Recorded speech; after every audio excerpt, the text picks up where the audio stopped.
कभी भी गलत फहमी में मत रहना कि सास के पास कुछ भी नहीं है। कभी गलत फहमी में मत रहना। मेरा बहुओं से निवेदन है, कभी ये गलत फहमी में मत रहना कि तुम्हारे गुरु के पास कुछ नहीं है। कभी गलत फहमी में मत रहना कि तुम्हारे ससुर के पास कुछ नहीं है। कभी गलत फहमी में मत रहना कि तुम्हारी सास के पास कुछ नहीं है। अगर धन नहीं होगा ना तो दिल की दुआ, आशीर्वाद बहुत होगा और वही तुम्हारा कल्याण कर देगा, वही तुम्हें सुख का अनुभव करा देगा, वही तुम्हें आनंद का अनुभव करा देगा, वही तुम्हें खुशियों का अनुभव करा देगा। प्रसन्नता नहीं चाहिए, चाबी नहीं चाहिए, दौलत नहीं चाहिए, धन। प्रयास करना कि माँ बाप का आशीर्वाद मिल जाए ना। अगर माता पिता की दौलत मिल भी गई और बच्चे अच्छे नहीं निकले, मालूम पड़ा शेयर मार्केट में पैसा लगा दिया, कहीं डब्बे में पैसा लगा दिया, व्यापार में लगाया, पूरा नाश करके बैठ गया, मदिरा में लगा दिया, जुए में लगा दिया, सब नाश कर कर बैठ गया। और अगर धन नहीं भी मिला ना और बुजुर्गों का आशीर्वाद मिल गया, घर के माता पिता का आशीर्वाद मिल गया, किसी बुजुर्ग का अगर आशीर्वाद मिल गया तो याद रखना, भले जमीन नहीं मिली, दौलत नहीं मिली, पर बुजुर्गों का, माता पिता का अगर आशीर्वाद मिल जाता है तो वीराने में भी महल बना लेता है, और नहीं तो महल को भी वीराना बना देता है। आशीर्वाद चाहिए।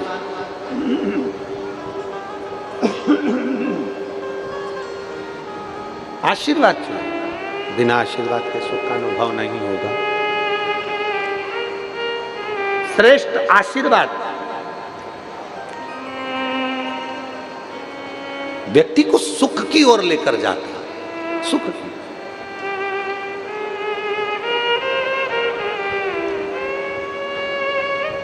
अंधकासुर गया, सामने माता पार्वती जी कुछ कार्य कर रही थी।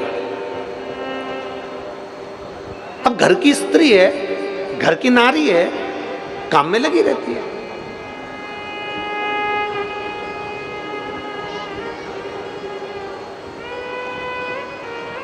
स्त्री को सम्मान देने वाला देवता कहलाता है। जम के बोलिए, क्या कहलाता है? देवता। स्त्री को सम्मान देने वाला देवता कहलाता है, और स्त्री को अपनी बराबरी पर लाकर अपने बराबर का मानकर चलने वाला महादेव कहलाता है। मेरे देवादिदेव महादेव ने पार्वती जी का सम्मान तो किया, पर मेरे महादेव ने अपनी पार्वती को बराबर में लाकर बिठाया है। मेरी पूजन होती है तो तेरी भी होगी, मेरा स्मरण होता है तो तेरा भी होगा। तू मेरे साथ मेरी बराबरी पर बैठेगी, मेरे साथ। ब्रह्मा जी के साथ ब्रह्माणी थोड़ी दूरी पर बैठी हैं, पुष्प पर बैठी हैं। लक्ष्मी जी नारायण भगवान के चरणों में बैठी हैं, पर केवल एक देवादिदेव महादेव ऐसे होते हैं। अगर कैलाश पर भगवान शंकर का दर्शन करोगे तो माता पार्वती भगवान शंकर के पास बाजू में बैठी, बिल्कुल पास में। नारी का जो सम्मान दे वो देव कहलाता है, नारी का जो सम्मान करे वो देव कहलाता है, वो देवता कहलाता है, वो देव कहलाता है। और जो नारी को अपने बराबर का समझकर उसको सम्मान देकर अपने बराबर पर बिठाए, उसको महादेव कहते हैं। वो महादेव कहलाता है। स्त्री, नारी, वो तुमसे कम नहीं है। तुम अगर खेत पर काम करते हो ना तो वो भी खेत पर काम करती है, वो भी खेत पर काम करती है। तुम ऑफिस जाते हो, थक जाते हो, तुम दुकान पर जाते हो, थक जाते हो, वो भी सुबह से उठती है, तुमसे पहले उठती है, घर का काम करती है, दिन भर काम करती है, टिफिन बनाती है, रोटी बनाती है, बच्चों को संभालती है, स्कूल भेजती है, परिवार में माता पिता कुटुंब बहन भाई सबको संभाल कर चलती है। तुम ऑफिस से आते हो, थक जाते हो, तुम ऑफिस से आते हो, थके दिखते हो, तुम दुकान से आते हो, थक जाते हो, तुम्हारे हाथ में पानी ला कर देती, तुम्हारे लिए भोजन बनाने का काम करती है, सब कुछ करती है, आगे बढ़कर तुम्हारा आदर करती है। और हम क्या समझते हैं कि ये हमसे छोटी है, हम इसको ऐसा करें, हम ऐसा दबा कर चलें ना। मेरे शंकर भगवान ने माता पार्वती को अपने बराबर का समझाया और बराबर के लेवल पे लेकर चले हैं।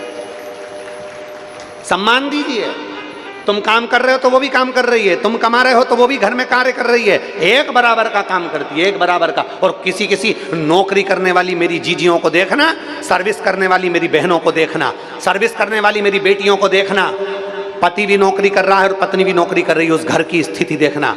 पति नौकरी पर जा रहा है, पत्नी नौकरी पर जा रही है। पति नौकरी पर जाने से पहले अपना काम करता है, तैयार वैयार होगा, सामान लेगा, चलेगा। पत्नी नौकरी पर जाने से पहले अपने बच्चों की व्यवस्था करती है। पत्नी नौकरी पर जाने से पहले अपने घर की व्यवस्था करती है। पत्नी सुबह उठकर नौकरी पर जाने से पहले सारी व्यवस्था कर जाती है। तुम भी नौकरी से आते हो, वो भी नौकरी से आती है। तुम भी सर्विस से आते हो, वो भी सर्विस से आती है। तुम सर्विस से आते हो, बैग पटक कर सोफे पर बैठकर रिमोट लेकर टीवी देखने बैठ जाते हो, और वो सर्विस से आते से ही, कपड़े बदलते से ही रसोई घर में जाकर तेरे लिए चाय बनाकर लाकर देती है।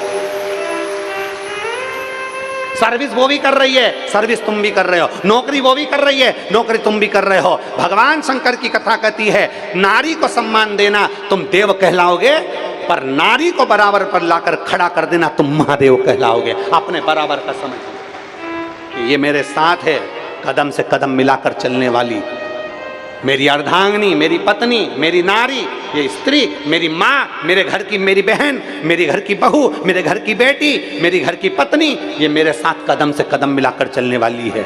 मेरी दुख की घड़ी में मेरी पत्नी, मेरे माता, मेरे पिता, मेरी बहन, ये मेरे साथ खड़े हैं। मेरी तकलीफ में मेरे साथ खड़े हैं। घर की स्त्री को तुम अपने बराबर का समझोगे तो दुनिया में कभी नहीं हार सकते, आगे बढ़कर निकल कर चले जाओ। स्त्री को बराबर पर लाई। पति झिझक कर देता है, तुझ में अकल नहीं है, चल भाग यहां से, तू तो मूर्ख है, तेरे को क्या बताऊं, क्या सारा दुकान का टेंशन तेरे को दे दूं, चल, तेरे में अकल नहीं है। और जब फंस जाते हो तब वो ही अकल देती है। सुनो, मेरे पास में सोने का मंगलसूत्र और 2 चूड़ी रखी है, तुम कुछ गलत काम मत करना, तुम मरने की नहीं सोचना। हो गया ना, कोई बात नहीं, ये मंगलसूत्र चूड़ी ले जाओ, सुनार के यहाँ देना और कह देना थोड़ा सा पैसा दे दे, मेरे को कर्जा हो गया है। बाद में वही काम आती है। और फिर निवेदन करूंगा, दुख की घड़ी में जैसे घर का सोना दुकान पर चले जाता है, पैसा आ जाता है तो तुम्हारा कर्जा चूक जाता है। दुख की घड़ी में अगर सोना दुकान पर जाता है, दुख की घड़ी में तुम्हारी जमीन गिरवे रखाने के लिए जाती है, तो निवेदन करूंगा, दुख की घड़ी में सोना दुकान पर जाए, जमीन गिरवे पर जाए, उससे पहले तुम मेरे महादेव के चरणों में 1 लोटा जल चढ़ाने चले जाओ। अगर तुमने महादेव को 1 लोटा जल चढ़ाना प्रारंभ कर दिया, शिव जी के मंदिर में जाना प्रारंभ कर दिया, कितना भी दुख है, कर्जा हो गया, जमीन चली गई, जायदाद चली गई, बच्चों का विवाह नहीं हो रहा, बेटी का संबंध नहीं हो रहा, ये कंपनी नहीं मिल रही, नौकरी नहीं मिल रही, सर्विस नहीं मिल रही, ये दुख आ गया, बीमारी आ गई, 10 जगह जाने से पहले तुम्हारा धन दुकान पर जाए, उससे पहले तुम मेरे महादेव के मंदिर जाना चालू कर दो, शंकर के मंदिर जाना चालू कर दो, शंकर का गुणगान करना प्रारंभ कर दो, श्री शिवाय नमस्तुभ्यम बोलना प्रारंभ कर दो, अपने मुख उच्चारण में भगवान शंकर का गुणगान करना प्रारंभ कर दो। ये जिंदगी का वो तत्व है कि तुम अकेले नहीं रहोगे, मेरा महादेव तुम्हारे साथ कदम से कदम मिलाकर चलेगा। हमसे किसी ने कहा